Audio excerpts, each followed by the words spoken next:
Hello everyone, आज हम लोग LODR 2015 कंटिन्यू करेंगे। लास्ट वीडियो में हमने रेगुलेशन 1 to 16 करा था और अब हम करेंगे रेगुलेशन 17 to 27। 17 to 27 डील करता है गुड कॉर्पोरेट गवर्नेंस। जो भी कंपनी रेगुलेशन 17 to 27 को कंप्लाई करती है उस कंपनी को बोला जाता है कि इसने गुड कॉर्पोरेट गवर्नेंस करा है।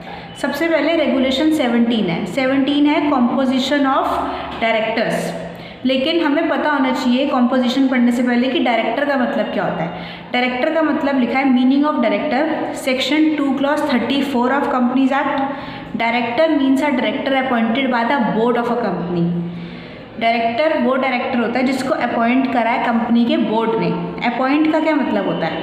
अपॉइंट के 3 मीनिंग है। रेजोल्यूशन शेल बी पास्ड, उसको डायरेक्टर को अपॉइंट करने के लिए रेजोल्यूशन पास हो गया, OR या फिर BR।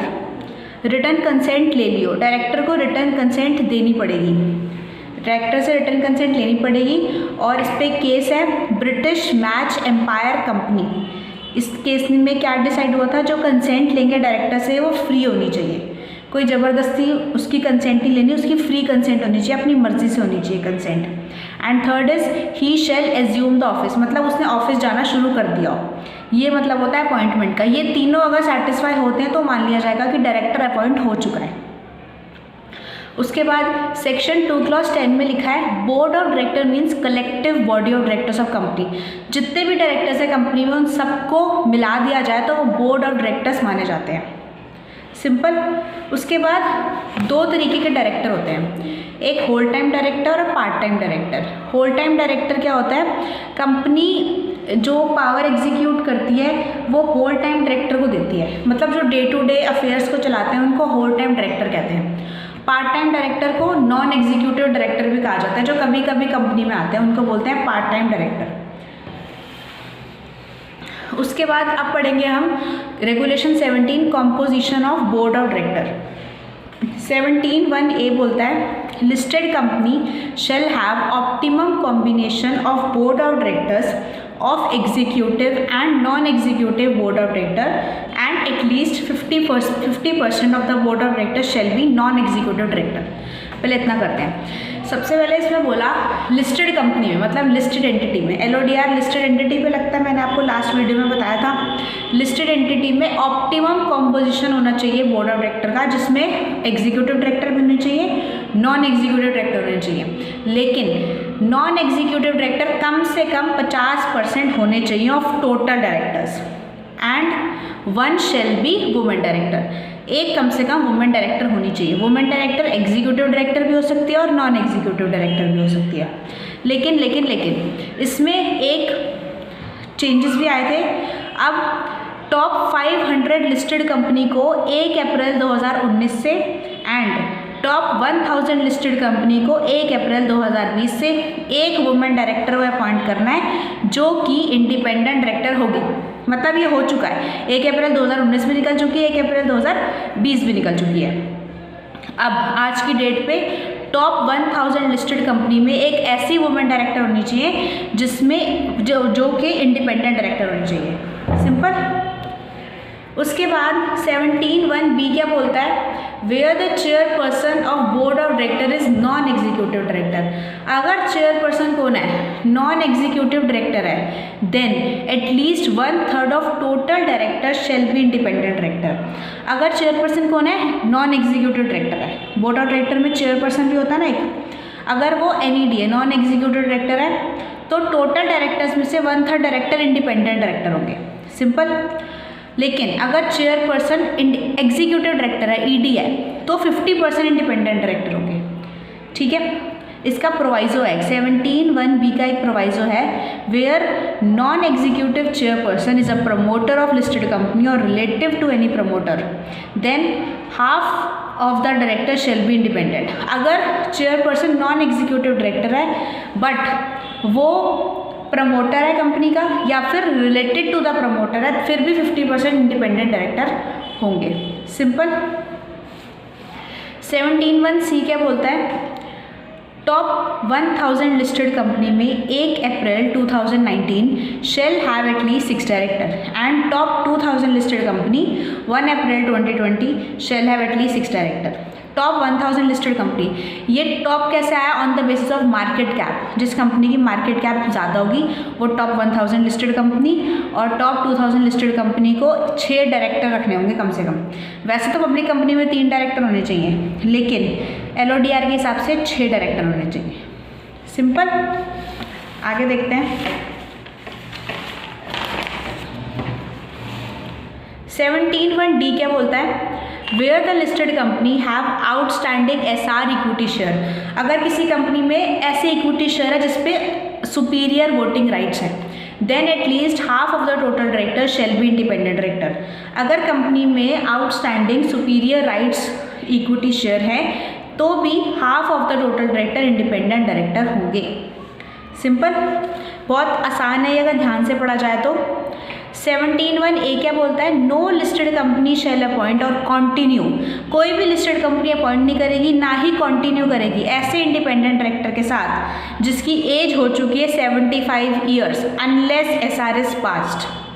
ठीक है, एक लिस्टेड कंपनी NED को अपॉइंट नहीं करेगी, उसके बाद कॉन्टिन्यू नहीं करेगी, उसको निकाल दिया जाएगा अगर उसकी एज हो चुकी है 75 ईयर्स। लेकिन कंपनी ने SR पास कर लिया तो उसको अपॉइंट भी कर सकते हैं और कॉन्टिन्यू भी कर सकते हैं। सिंपल। 17(1) बोलता है 1 अप्रैल 2020 top 500 companies on the basis of market cap. इसमें जो चेयरपर्सन होगा वो नॉन एग्जीक्यूटिव डायरेक्टर होगा and shell not be relative of MD और CEO। 1 अप्रैल 2020 से टॉप 500 कंपनीज में जो चेयरपर्सन होगा वो नॉन एग्जीक्यूटिव डायरेक्टर होगा and shell not B, relative नहीं होना चाहिए MD का एंड CEO का। ठीक है, इजी, बहुत इजी है। 17(2) क्या बोलता है? Quorum. The board of directors shall meet at least 4 times in a year and maximum gap 120 days। ये कंपनीज एक्ट बताता है हमें बोर्ड ऑफ डायरेक्टर की मीटिंग कितनी होती है, साल में कम से कम 4 बार होती है, और मैक्सिमम गैप कितना होना चाहिए? 120 दिन का होना चाहिए, इससे ज़्यादा का नहीं होता। ठीक है, कंपनीज एक्ट कोरम क्या बताता है? 1/3 और 2 विच एवर इज हायर, 1/3 और 2 directors whichever is higher. लेकिन LODR बोलता है टॉप 1000 लिस्टेड कंपनी के लिए 1 अप्रैल 2019 से, टॉप 2000 लिस्टेड कंपनी के लिए 1 अप्रैल 2020 से कोरम हो गया है चेंज। क्या हो गया है कोरम, जरा देखते हैं। 1/3 ऑफ टोटल डायरेक्टर्स और 3 directors whichever is higher and 1 independent director. Company act क्या बोलता है? 1/3 और 2 विच एवर इज हायर। लेकिन टॉप 1000 के लिए, 2000 के लिए, एज द केस में भी कोरम इज चेंज्ड, 1/3 और 3 whichever is higher and 1 independent director. Simple. आगे देख लेते हैं क्या लिखा है। ये तो पढ़ने की जरूरत है, रीड कर लेते हैं। Board of director shall periodically review compliance report related to all the laws. Board of director periodically review करेंगे जो जो कंप्लायंस हुए हैं उसके रिपोर्ट्स। ठीक है, the board of director of listed company shall satisfy itself that plans are in the place for orderly succession for appointment of director और senior management. जो प्लान बनाए कंपनी ने अपॉइंटमेंट के लिए, डायरेक्टर के लिए, सीनियर मैनेजमेंट के लिए, वो अप टू डेट हैं या नहीं है। उसके बाद board of director shall lay down code of conduct for all the members of board and senior management. Code of conduct lay down करेंगे। Code of conduct shall include duties of independent director. Code of conduct में duties of independent director भी आएंगी। अब आते हैं 17(6), ये थोड़ा important है, देखते हैं। 17 to 27 रेगुलेशन तो बहुत ज़्यादा इंपॉर्टेंट है, एग्ज़ाम में बहुत पूछी जाती है, चाहे एग्जीक्यूटिव लेवल है, चाहे प्रोफेशनल है, चाहे CA है, चाहे CMA, सब में पूछा जाता है। 17(6) क्या बोलता है? The board of directors shall recommend all fees और compensation paid to NED including independent director. Board of director recommend करेंगे, क्या बोला है? सिर्फ और सिर्फ रिकमेंड करेंगे सारी फीस और कंपेंसेशन जो किसको पे करना है? नॉन एग्जीक्यूटिव डायरेक्टर को एंड इंडिपेंडेंट डायरेक्टर को, and shell be approved bye share holder by passing OR।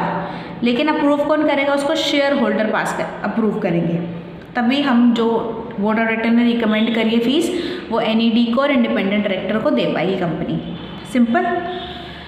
आगे, approval of share holder not required for sitting fees. Approval नहीं चाहिए शेयर होल्डर की सिटिंग फीस के लिए। डायरेक्टर जब meeting में आता है तो उसको सिटिंग फीस देनी पड़ती है, ठीक है, but sitting fees shall be as per companies act maximum 1 lakh होती है पर डायरेक्टर। Okay, simple. आगे, company shall specify the limits for ESOP that may be granted to any D for in any financial year. Company स्पेसिफाई करेगी कितनी limit, कितना ESOP देंगे हम non executive director को एक फाइनेंशियल ईयर में। इजी। उसके बाद company shall obtain every year SR. Company को every year special resolution pass कराना पड़ेगा। कब? If remuneration payable to any one non executive director exceeds 50% of total remuneration payable to all non executive director. अगर हम remuneration एक non executive director को remuneration दे रहे हैं जो सारे नॉन एग्जीक्यूटिव डायरेक्टर की रेम्यूनरेशन से 50% ज़्यादा है, 50% से एक्सीड कर रहा है, तो उसके लिए एसआर एवरी ईयर पास कराना पड़ेगा। एक नॉन एग्जीक्यूटिव, एक टोटल रेम्यूनरेशन हमने सारे नॉन एग्जीक्यूटिव डायरेक्टर को देनी है 100 रुपये, ठीक है। तो एक नॉन एग्जीक्यूटिव डायरेक्टर को हमने 51 रुपीज़ दे दिए। अब ये सारे नॉन एग्जीक्यूटिव डायरेक्टर की रेम्यूनरेशन से 50% से एक्सीड कर रहा है। 50% मतलब 50 होना चाहिए। 50 रुपीज़ तक देते तो एसआर पास नहीं कराना पड़ता। 51 पे जैसे ही आ गए तो एसआर पास कराना पड़ेगा एवरी ईयर। सिंपल।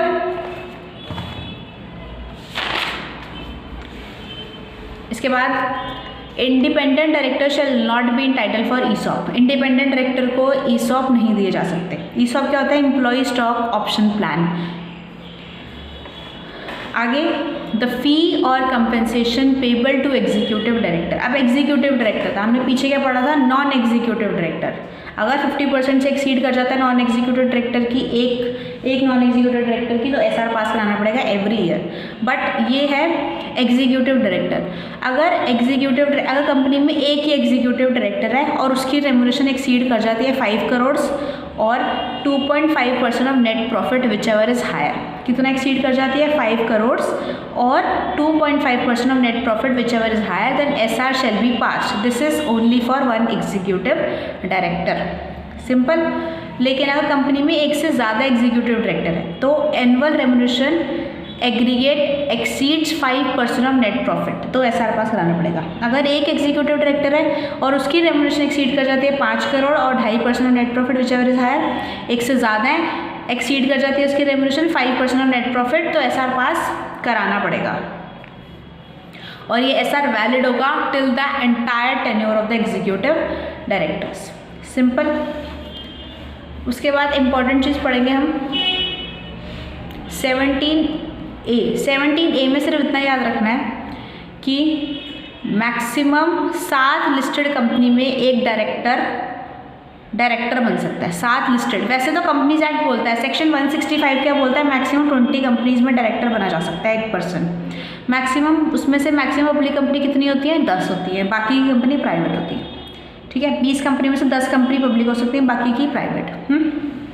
लेकिन LODR बोलता है मैक्सिमम 7 लिस्टेड कंपनी में डायरेक्टर बन सकते हैं, ठीक है। और मैक्सिमम 7 लिस्टेड कंपनी में ही इंडिपेंडेंट डायरेक्टर बन सकता है एक पर्सन।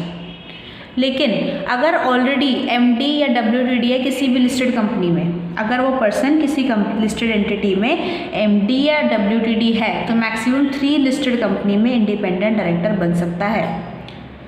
ये थोड़ा टिपिकल है, जो बोल रही हूँ उस पर ध्यान देना, ये सब मत देखना। एक पर्सन मैक्सिमम 20 कंपनी में डायरेक्टर बन सकता है, ये तो कंपनीज एक्ट बोलता है। लेकिन LODR क्या बोलता है? एक person maximum 7 company listed company में डायरेक्टर बन सकता है और 7 लिस्टेड कंपनी में ही इंडिपेंडेंट डायरेक्टर बन सकता है, ठीक है। लेकिन अगर वो किसी भी लिस्टेड कंपनी में MD या WTD है तो मैक्सिमम 3 लिस्टेड कंपनी में इंडिपेंडेंट डायरेक्टर बन सकता है। सिंपल। आगे अब हम पढ़ेंगे regulation 18। Regulation 18 deals with the audit committee. Audit committee क्या होता है? ऑडिट कमेटी के फंक्शंस क्या क्या होते हैं? रिव्यू करता है फाइनेंशियल स्टेटमेंट्स, रिकमेंड करता है ऑडिटर कौन बनेगा, अप्रूव करता है रिलेटेड पार्टी ट्रांजैक्शन, रेगुलेट करता है विजिल मैकेनिज्म, ठीक है। रेगुलेशन 18 क्या बोलती है? Every listed company shall constitute audit committee subject to the following conditions. हर लिस्टेड कंपनी को ऑडिट कमेटी बनानी पड़ेगी, ये कंडीशन सेटिस्फाई करनी पड़ेगी। देखते हैं। मिनिमम 3 डायरेक्टर होंगे ऑडिट कमेटी में, 2/3 of total directors shall be independent director, but if company have SR DVR equity share, audit committee shall have all the independent director. Audit committee में minimum 3 director होंगे, जिसमें से 2/3 director independent director होंगे। लेकिन अगर company में SR equity share हैं तो सारे इंडिपेंडेंट डायरेक्टर होंगे। All members of audit committee shall be financially literate होने चाहिए and 1 member shall have accounting और रिलेटेड फाइनेंशियल मैनेजमेंट एक्सपर्टीज होनी चाहिए। The chairperson of audit committee shall be independent director and shall be present at the AGM। जो chairperson होगा audit committee का वो independent director होगा एंड वो AGM में आएगा कंपनी की, कंपल्सरी है उसका आना। The CS shall act as a secretary of the audit committee. Company secretary बनेगा ऑडिट कमेटी का। Simple. The audit committee at his discretion invite finance director और हेड ऑफ फाइनेंस और हेड ऑफ इंटरनल ऑडिटर और representative of statutory audit at a meeting of audit committee. इन लोगों को बुलाया जा सकता है ऑडिट कमेटी की मीटिंग में।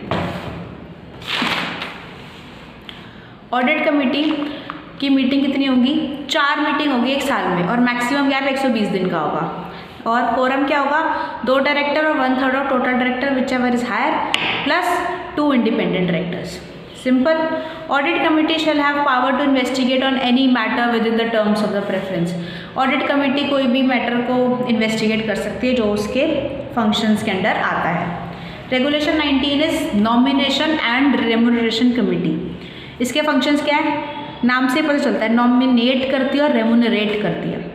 रिकमेंड करती है रेम्यूनरेशन और रिकमेंड करती है directors.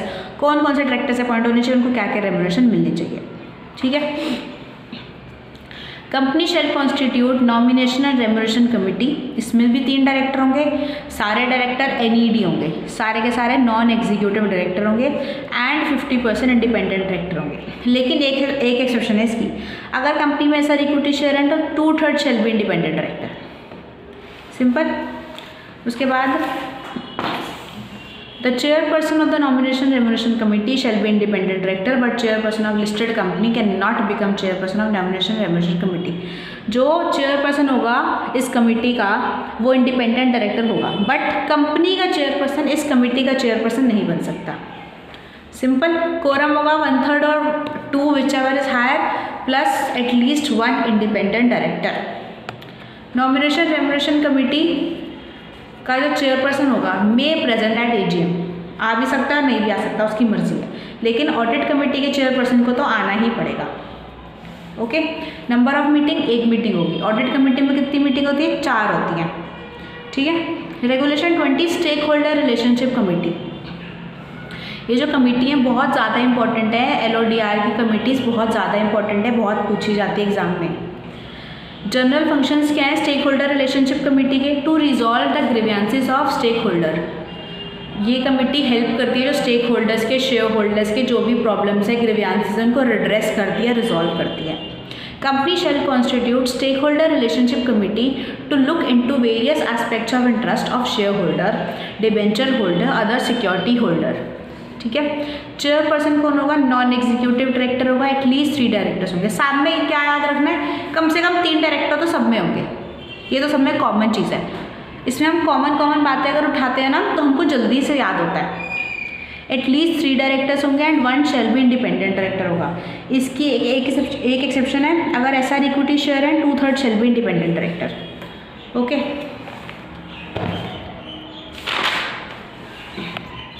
Chairperson shall present at AGM। Chairperson AGM में प्रेजेंट होगा to answer the questions. Meeting साल में 1 बार होगी, at least once in a year. ये क्वेश्चन है, आप खुद सॉल्व करके देखिएगा। SR DVR वाली इक्विटी शेयर है कंपनी में। ठीक है। लिस्टेड कंपनी है, इसकी मार्केट कैप जो है वो नंबर 1 है ऑफ 2019। ठीक है। 9 डायरेक्टर हैं और चेयरपर्सन इसमें राम है। अब बताना है इसमें हमें रेगुलेशन 17 के हिसाब से, 18 के हिसाब से, 19 के हिसाब से, 20 के हिसाब से क्या क्या होना चाहिए। चारों कमिटीज़ के बारे में बताना है। इसके बाद risk management committee. Risk management committee क्या होता है? ऐसी कमेटी बनाती है कंपनी जो हमारे रिस्क को मैनेज करने में हेल्प करे, रिस्क को आइडेंटिफाई कर सके, फिर उसको रिड्यूस करने में हेल्प करे। Regulation 21 shall constitute risk management committee. Listed entity को रिस्क मैनेजमेंट कमेटी बनानी ही पड़ेगी। Majority of members of risk management committee shall consist member of board. Majority of members board of director के member होंगे। इस committee में जो majority of member होंगे ना वो बोर्ड के मेंबर होंगे, मतलब बाकी के बाहर के भी हो सकते हैं, ये बोल रहा है, ठीक है। And if company having SR, company में SR है, SR इक्विटी शेयर है, 2/3 shall be independent director. Okay, the chairperson of this committee shall be member of its board. Chairperson कौन होगा? बोर्ड का मेंबर होगा। एंड सीनियर एग्जीक्यूटिव होगा listed company का। आगे देखते हैं। Meeting once in a year होगी, कम से कम एक मीटिंग होगी। बोर्ड ऑफ डायरेक्टर डिफाइन करेंगे roles and responsibility of this committee which include monitoring risk management plan including cyber security. और ये मैंडेटरी होती है टॉप 500 लिस्टेड कंपनीज के लिए on the basis of market cap. ये इंपॉर्टेंट है, रिस्क मैनेजमेंट कमेटी पूछी जाती है। अब रेगुलेशन 22, रेगुलेशन 22 क्या बोलता है? Vigil mechanism. विजिल मैकेनिज्म क्या होता है? अब LODR आने से पहले क्या था, LODR आने के बाद क्या? LODR आने से पहले लिस्टिंग एग्रीमेंट्स बनते थे। मैंने आपको फर्स्ट क्लास में बताया था LODR की लास्ट क्लास में, पहले लिस्टिंग एग्रीमेंट बनाए जाते थे। उसमें क्लॉसेस होते थे, बहुत सारे क्लॉसेस होते थे, कुछ मैंडेटरी होते थे, कुछ ऑप्शनल होते थे। ऑप्शनल थे, कंपनी की मर्जी थी, कंपनी विसल ब्लोअर पॉलिसी बनाती थी। विसल ब्लोअर पॉलिसी क्या होती थी? अगर कोई गलत काम हो रहा है कंपनी में तो एक पर्सन जो है जिसको पता है गलत काम हो रहा है वो बोर्ड ऑफ डायरेक्टर के उनके पास जाके उनको बता देता था कंपनी में ये गलत हो रहा है। इसको बोलते हैं विसल ब्लोअर पॉलिसी। कंपनी के लिए ऑप्शनल होता था विसल ब्लोअर पॉलिसी बनाना। अब LODR आने के बाद कंपनीज एक्ट 2013 में विजिल मैकेनिज्म बनाया गया जो सर्टेन कंपनीज के लिए मैंडेटरी है, ठीक है। कंपनीज एक्ट ने विजिल मैकेनिज्म बनाया जो सर्टेन कंपनीज के लिए मैंडेटरी है, लेकिन LODR ने रेगुलेशन 22 बनाई, विजिल मैकेनिज्म को मैंडेटरी करा ऑल द लिस्टेड एंटिटीज के लिए, ठीक है। अब देखते हैं क्या लिखा है इसमें। The listed company shall formulate vigil mechanism policy for directors and employees to record genuine concerns. Listed company ने फॉर्मुलेट करा विजिल मैकेनिज्म पॉलिसी सारे डायरेक्टर्स के लिए, एम्प्लॉइज़ के लिए, to record their genuine concerns, जो भी उनकी प्रॉब्लम्स हैं उनको रिकॉर्ड करने के लिए। It provide safe guard against the victimisation of directors and employees.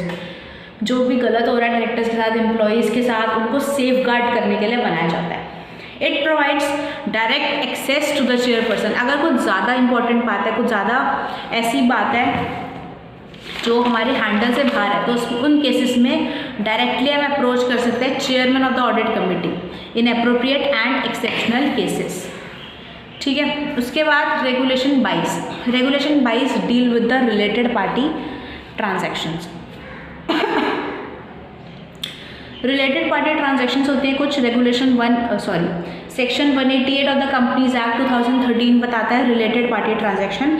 उस पर मैंने वीडियो बना रखी है, आप देखिएगा ज़रूर, आपको अच्छे से समझ आएगा रिलेटेड पार्टी ट्रांजैक्शन क्या होता है। लेकिन LODR पढ़ रहे हैं हम, तो LODR में देखते हैं क्या लिखा है। रेगुलेशन 23 बताता है related party transaction shall be approved by audit committee. Related party, सारी रिलेटेड पार्टी ट्रांजैक्शन को कौन अप्रूव करेगा? ऑडिट कमेटी अप्रूव करेगी।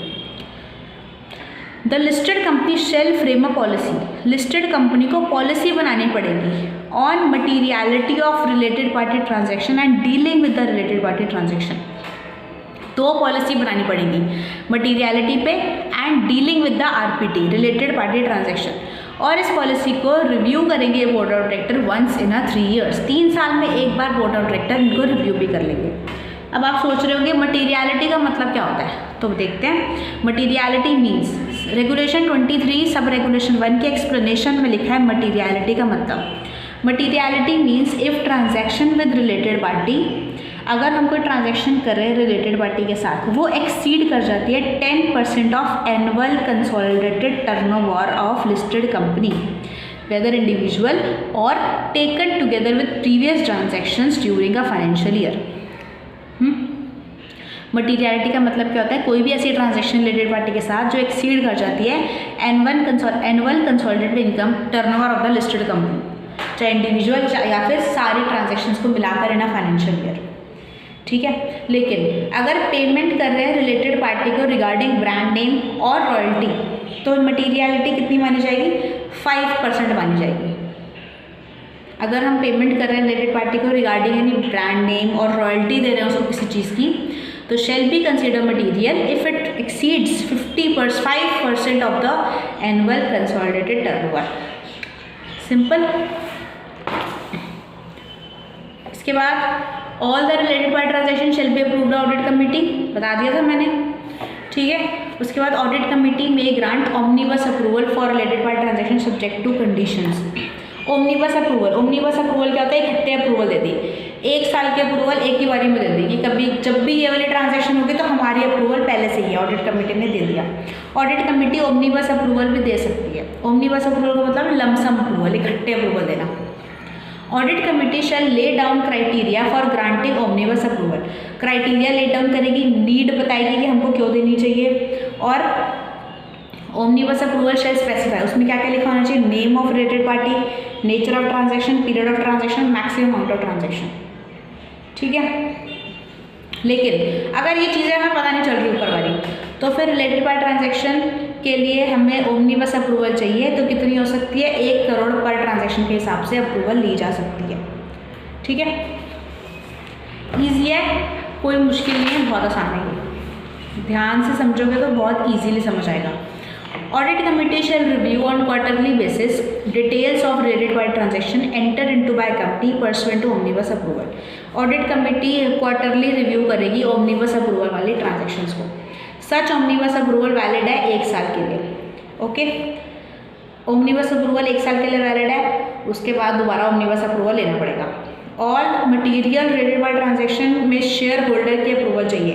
मतलब सारी मटीरियल में पीछे पड़ा 10% और 5% वाली, ठीक है, उसके लिए OR पास कराना पड़ेगा. लेकिन उस OR में रिलेटेड पार्टी पार्टिसिपेट नहीं करेगी. सिंपल. कोई भी रिलेटेड पार्टी चाहे उस ट्रांजेक्शन में थी या नहीं थी, उस OR में वो पार्टिसिपेट नहीं करेगी. Okay. This provisions of regulation 23(2)(3)(4) does not apply नहीं होता अगर ट्रांजैक्शन हो रही है between 2 government companies and transaction between holding company and wholly owned subsidiary company. Simple. आगे पढ़ने की जरूरत नहीं है, इसलिए मैं पढ़ा रही नहीं. रेगुलेशन 24. ये वीडियो में आपको ऐसा लगता होगा कि मैं थोड़ा कम पढ़ा रही हूँ, लेकिन जो मैं करा रही हूँ उसमें से ही आएगा एग्जाम में. जो मैं छोड़ देती हूँ उसमें से कुछ नहीं आएगा एग्जाम में. रेगुलेशन 24 क्या बोलता है? Corporate governance related to subsidiary. कई बार एक लिस्टेड कंपनी होती है, उसकी सब्सिडरी होती है.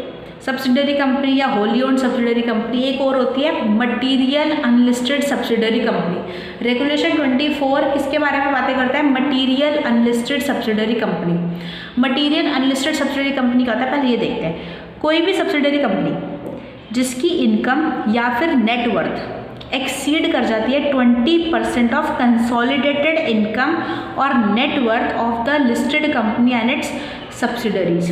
एक ऐसी सब्सिडरी कंपनी जिसकी इनकम या नेटवर्थ एक्सीड कर जाती है 20% ऑफ टोटल इनकम और net worth of the listed company and सारी सब्सिडरी मिलाकर.